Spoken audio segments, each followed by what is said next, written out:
कल महर्षि वाल्मीकि जी की जयंती है और उस जयंती के अवसर पर भारतीय जनता पार्टी अनुसूचित जाति मोर्चा पूरे देश में उत्साह हर्षोल्लास के साथ में जयंती मनाने का कार्य कर रहा है। झारखंड में भी करीब कल 11 स्थानों पर इस जयंती का भव्यता के रूप में आयोजन होगा और धनबाद में हम लोगों का कार्यक्रम है। एक विशाल कार्यक्रम माननीय अध्यक्ष जी ने वाल्मीकि जयंती का धनबाद में रखा, उसमें हम लोगों का रहना होगा। आज प्रदेश के भारतीय जनता पार्टी अनुसूचित जाति मोर्चे के पदाधिकारियों के साथ में बैठ के हमने चर्चा की और यहाँ का प्रदेश की राजनीतिक गतिविधियाँ और देश के यशस्वी प्रधानमंत्री आदरणीय नरेंद्र मोदी जी के नेतृत्व में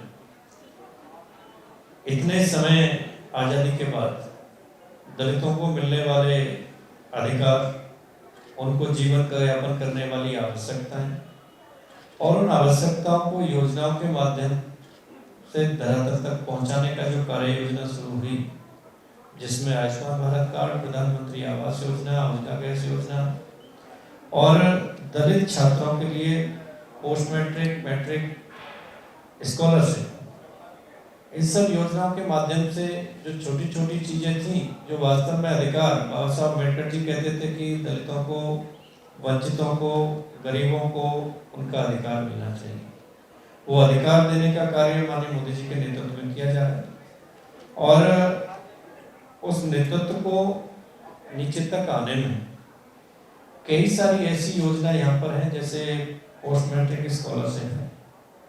माननीय प्रधानमंत्री जी के द्वारा दलित छात्रों को, गरीब छात्रों को, कोई छात्र अगर विदेश में अपनी स्टडी के लिए जाना चाहता है, उसके लिए सरकार स्कॉलरशिप दे रहा है। पढ़ने वाले छात्रों को यहाँ के लिए स्कॉलरशिप दे रही है, लेकिन यहाँ की सरकार उस लोगों को उसका लाभ नहीं देने दे रही है, उन तक नहीं पहुँचने दे रही है। और कई योजना है, प्रधानमंत्री आयुष्मान भारत कार्ड है। जब हमारी सरकार थी तो जितना कार्ड उस सरकार में बन गए, उसके बाद जो लाभार्थी छूट गए हैं प्रदेश में, उनके कार्ड नहीं बनाए जा रहे, उनका ठीक से लाभ उनको नहीं दिया जा रहा और अन्य योजनाओं का लाभ उनको, प्रधानमंत्री आवास योजना का वो नाम बदलने के उसमें लगे वो लोगों को नहीं मिल रहा। तो केंद्र की जो योजनाएं हैं, जो माननीय मोदी जी दलितों के, गरीबों के इतने जन कल्याणकारी योजना चलाए हैं, उनको नीचे तक पहुंचने में झारखंड की सरकार पूरी बाधा बनी हुई और साथ साथ जो सरकार में सहयोगी दल है, जैसे कांग्रेस है, आरजेडी है, इन दलों का समर्थन उन योजनाओं को रोकने में पूरी तरीके से है।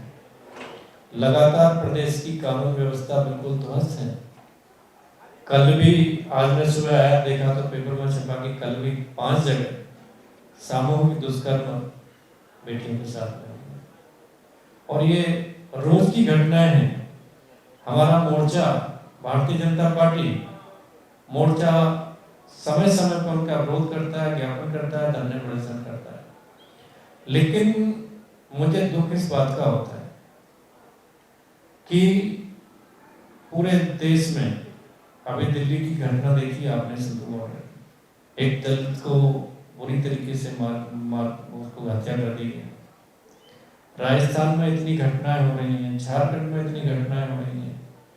वहाँ पे जितने भी विरोधी दल हैं, चाहे कांग्रेस है, चाहे सपा है, चाहे बसपा है, चाहे आरजेडी है, किसी दल का कोई नेता, चाहे किसान यूनियन है, किसी दल का कोई व्यक्ति क्यों संज्ञान नहीं लेता है?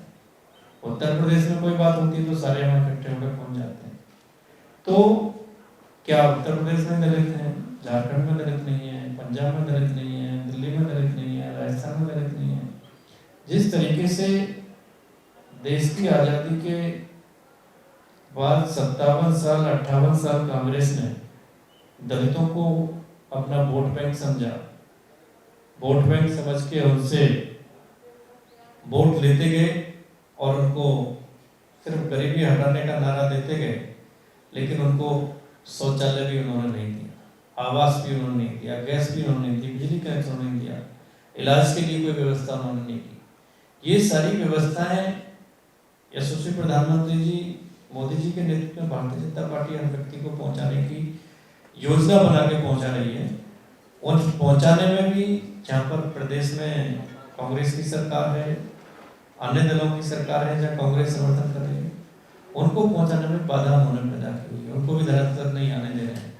इवन कोरोना महामारी में जो गरीबों के लिए प्रधानमंत्री गरीब कल्याण योजना में माननीय प्रधानमंत्री जी ने अनाज भेजा, उसमें भी यहाँ की सरकार ने घोटाला है, वो भी प्रॉपर लोगों को नहीं मिल रहा।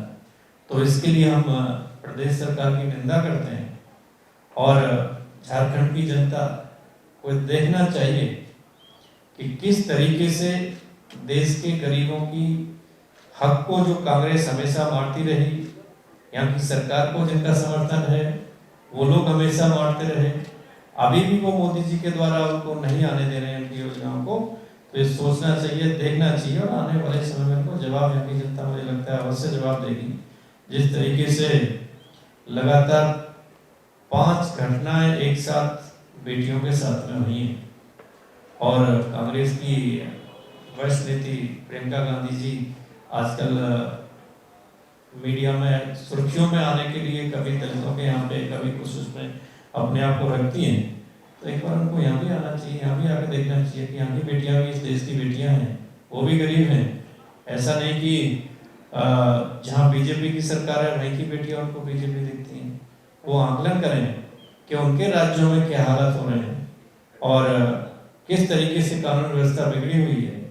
भारतीय जनता पार्टी पे आरोप प्रत्यारोप लगाने की बजाय अपने राज्यों की स्थिति देख लें।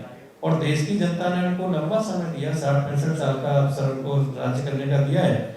हमें तो अभी देश में सरकार बनाए 7 साल ही हुए, तो हमारा 7 साल और उनका इतना लंबा साल, वो भी देख लें उन्होंने क्या किया और हमने क्या किया। उसके बाद कोई एक्शन रिएक्शन को करना चाहिए और अपने जिन प्रदेशों में की सरकार है उस सरकार को देखने की जो वास्तव में उनकी आवश्यकता है, उनकी कानून व्यवस्था ठीक है क्या, सरकार की योजना को लाभ लोगों को मिल रहा है क्या, भ्रष्टाचार बंद हो गया है क्या, इन सब चीजों पर ध्यान देना चाहिए। देखिए, देश की आजादी के बाद दलितों के लिए जो सम्मान भारतीय जनता पार्टी ने दिया है वो आज तक किसी दल ने नहीं दिया। देश के इतिहास में पहली बार माननीय मोदी जी के नेतृत्व में केंद्र सरकार में 12 दलित मंत्री हैं, पहली बार उनके साथ 12 दलित मंत्री। अभी 4 थे, अब 3 राज्यपाल हैं, जो पहले कभी किसी ने सोचा भी नहीं कि 3 राज्यपाल अंशु से समझाए के उसमें मिलेंगे। और जो अपनी सीटें रिजर्व हैं उसमें दलित के हर वर्ग को, हर उपजाति को सत्ता में, संगठन में भागीदारी करने का अवसर भारतीय जनता पार्टी दे रही है। और वो ऐसा ही नहीं खाली मोर्चे में, हमारी मूल पार्टी में भी, राष्ट्र में भी, प्रदेश में भी, जिले पे भी, मंडल पे भी हर दलित समुदाय के व्यक्ति को संगठन में, सरकार में भागीदारी रहने का सौभाग्य भारतीय जनता पार्टी के माध्यम से मिल रहा है। और जो सम्मान संगठन और सरकार के साथ साथ जो सामाजिक सुरक्षा है, जो आर्थिक सुरक्षा है, जो युवाओं को स्किल डेवलपमेंट, मुद्रा योजना, स्टार्टअप, स्टैंड अप, अन्य अनेकों योजनाओं के माध्यम से अपने पैरों पर खड़ा होकर आत्मनिर्भर बनाने का जो सम्मान दिया है वो वास्तव में भारतीय जनता पार्टी ने ही दिया है।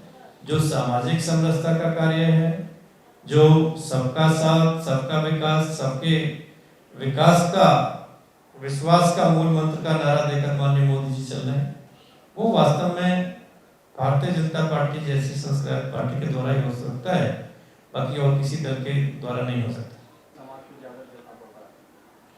देखिए, महंगाई की अगर हम बात करें तो एक तो हमें देखना पड़ेगा कि जब कांग्रेस की सरकार थी तब कितनी महंगाई थी।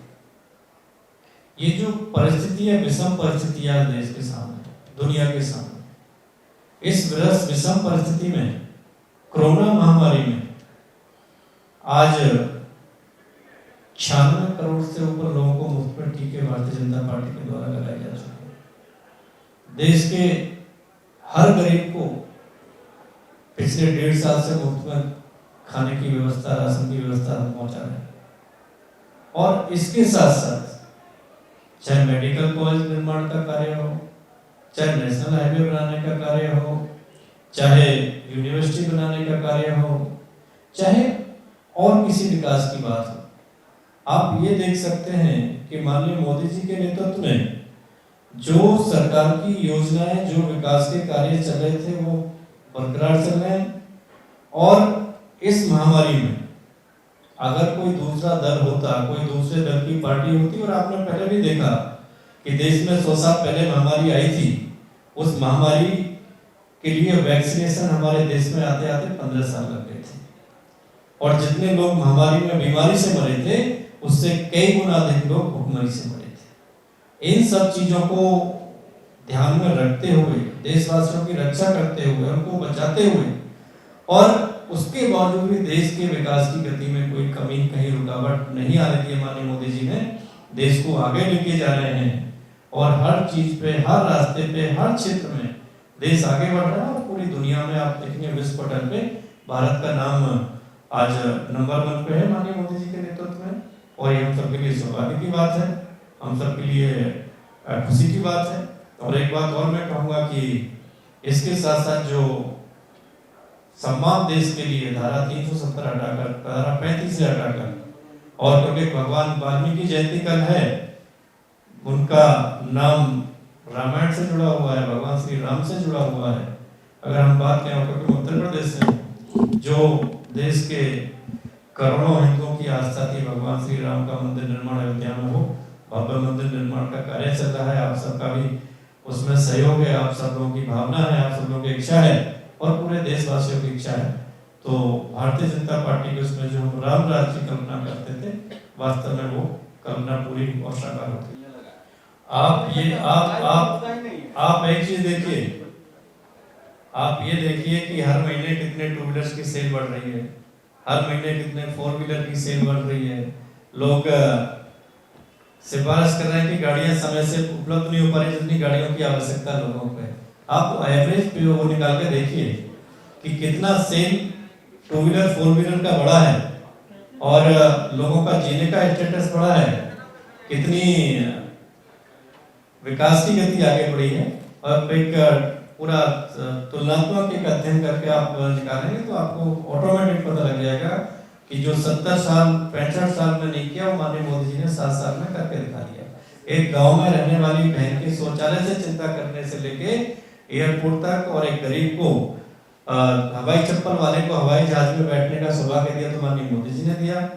और कितने मेडिकल कॉलेज उस समय थे, और आज देश में कितने मेडिकल कॉलेज बने, उस समय कितने एयरपोर्ट थे और कितने एयरपोर्ट बने। नीचे से लेके ऊपर तक कोई वर्ग, कोई क्षेत्र ऐसा छोटा नहीं जिस पर हमारी सरकार का, माननीय मोदी जी का ध्यान ना हो, उस पर कार्य नहीं किया। सर, मोदी जी को बेरोजगारी पर कितना था?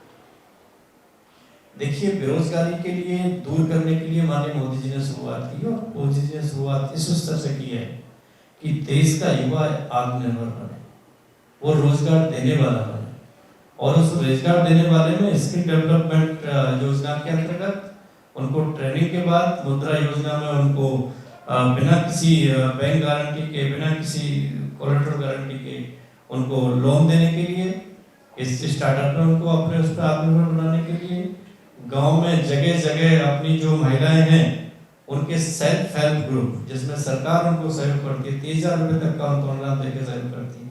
आज एक छोटी से उसको लेकर, अगर एक युवा पढ़ा लिखा है उसको हम मान सकते हैं कि उसको स्किल डेवलपमेंट हो जाएगा, रोजगार कर लेगा, लेकिन जो लोग पढ़े लिखे नहीं है उनको भी अवसर माननीय मोदी जी के नेतृत्व में मिलता है। स्किल डेवलपमेंट के माध्यम से उनको भी ट्रेन किया जा रहा है, वो भी अपने व्यवसाय कर रहे हैं, और अनेकों युवा व्यवसाय देने वाले उद्यमी बन गए, आत्मनिर्भर हो गए। तो युवा व्यवसाय करे, लेकिन अगर वो गवर्नमेंट जॉब करना चाहता है तो वो नहीं कर सकते।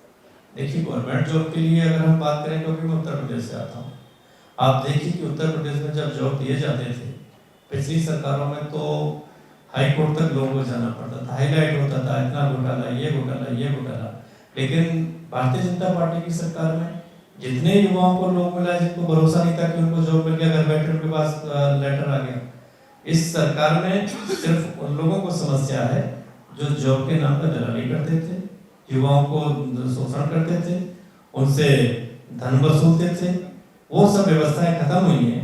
ईमानदारी से जो सक्षम युवा है, जिसने टेस्ट क्वालिफाई किया है, उसको घर बैठे जॉब मिला है। जब होगा तो इधर भी होगा। ऐसा नहीं कि जनगणना, अभी क्या है कि मैं आपको बताता हूँ, जब पिछली बार जनगणना 2011 में हो, वो जनगणना किसी विशेष धर्म और विशेष वर्ग को ध्यान में रख के की।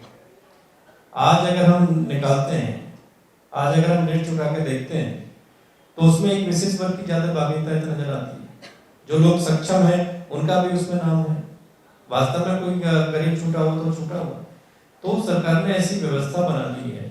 मैं एक उदाहरण आपको देता हूँ, प्रधानमंत्री आवास योजना, जो 2011 सेंसस के उसमें जो लिस्ट है, उसमें कई लोग ऐसे छूटे हुए हैं कि जो वास्तव में हकदार थे, उनको आवास उसमें सूची में नाम नहीं था। लेकिन हमारी सरकार ने उनको सूचीबद्ध करके और उनको उसमें जोड़ के उनको आवास देने का काम किया, उनको आयुष्मान भारत देने का कार्ड देने का काम किया, उनको योजना गैस देने का काम कर रहे हैं। तो कोई गरीब हमारे देश में ऐसा नहीं छूट रहा जिसको सरकार की योजनाओं का लाभ नहीं मिल रहा है। किसी ना किसी माध्यम से हर व्यक्ति को, हर घर तक माननीय मोदी जी के नेतृत्व में सरकार की जन कल्याण योजना का लाभ पहुंचता है। कि कोई भी घटना किसी प्रदेश में होती है, उसकी जानकारी केंद्र को भेजने का काम प्रदेश सरकार का होता है।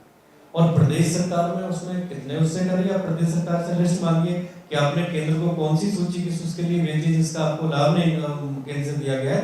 वो अगर कोई मिले तो आप मुझे बता दो। प्रदेश 5,000 से ज्यादा लोग हैं, आप उनसे लिस्ट लीजिए ना, आप लिस्ट मुझे दीजिए लेके कि उन्होंने केंद्र को कौन सी भेजी है। वो कोई कुछ नहीं करते। देखिए ऑक्सीजन के मामले में क्या हुआ, ये देश को गुमराह करने का काम कांग्रेसियों का, विपक्षी दलों का हमेशा रहा है, वो करते रहे हैं। और अगर उन्होंने नहीं किया होता तो आजादी के इतने समय बाद माननीय प्रधानमंत्री जी को गांव में शौचालय बनाने की चिंता नहीं करनी पड़ती, गांव में पीने का पानी पहुंचाने की चिंता नहीं करनी केंद्र पड़ती। का स्वास्थ्य मंत्रालय भी तो मात्र 1200 लोगों को काउंट कर रहा है। तो राज्य ये सूची कौन देगा? राज्य का आंकड़ा तो जो है केंद्र सरकार दे भी रही है। नहीं, देखिए ये स्वास्थ्य ये राज्य का विषय है। कोई भी विषय है, कोई भी चीजें हैं, वो केंद्र को प्रदेश के माध्यम से जाती है। केंद्र का स्रोत प्रदेश सरकार है और प्रदेश सरकार उसमें भेजने में कितनी ईमानदार है, कितनी गंभीर है, वो आप देखिए ना। यहाँ पे बता दी मुझे नहीं। विवेकानंद विद्या मंदिर स्कूल एक CBSE affiliated English medium coed school है। हम शिक्षा के साथ संस्कार देते हैं। thefollowup.in. Like, share, and